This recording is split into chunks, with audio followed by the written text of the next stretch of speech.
Perkenalkan, saya Abdul Khalid, masinis kepala PKS Tanjung Seumanto. Presentasi ini membahas bagaimana fungsi manajemen diuji saat krisis nyata pada 26 Desember tahun 2025. Banjir bandang berdampak langsung pada PKS Tanjung Seumanto. Produksi terganggu, aset rusak, dan karyawan terdampak. Disinilah manajemen tidak lagi teori, tapi alat bertahan hidup. Intermedian usia sebagai aset utama keselamatan dan empati. Penyesuaian kerja, komunikasi intensif menjaga moral kerja.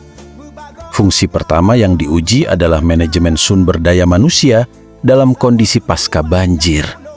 Karyawan bukan hanya pekerja, tapi juga korban bencana. Prioritasnya adalah keselamatan, empati, dan kejelasan peran ketika manusia dijaga. Operasional punya peluang untuk bangkit. Manajemen keuangan bertahan dan stabilisasi identifikasi kerugian. Reprioritas anggaran, pengendalian biaya mitigasi risiko finansial pasca banjir. Tantangan utama adalah tekanan keuangan, produksi menurun.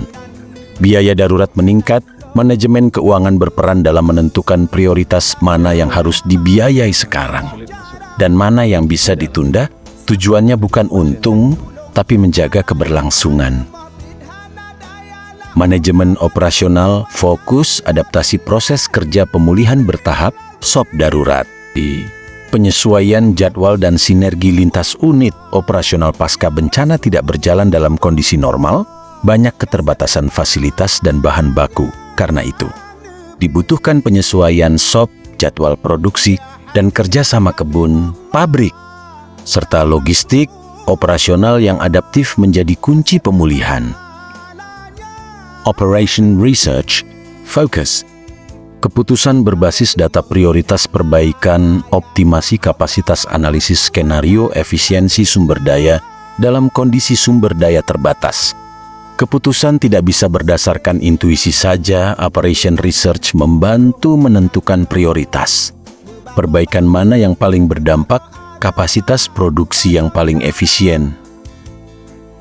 operationresearch.fok.us.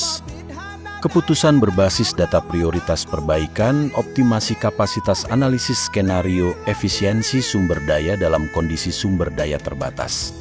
Keputusan tidak bisa berdasarkan intuisi saja. Operation Research membantu menentukan prioritas perbaikan mana yang paling berdampak, kapasitas produksi yang paling efisien, dan risiko yang harus dihindari. Data menjadi kompas di tengah ketidakpastian.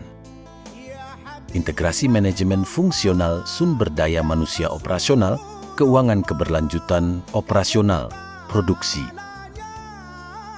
Dari kasus PKS Tanjung Seumanto, kita belajar bahwa krisis tidak bisa diselesaikan satu fungsi saja. Sumber daya manusia, keuangan, operasional, dan Operation Research harus berjalan bersama. Krisis boleh datang, tetapi dengan sistem manajemen yang kuat, organisasi tetap berdiri dan pulih.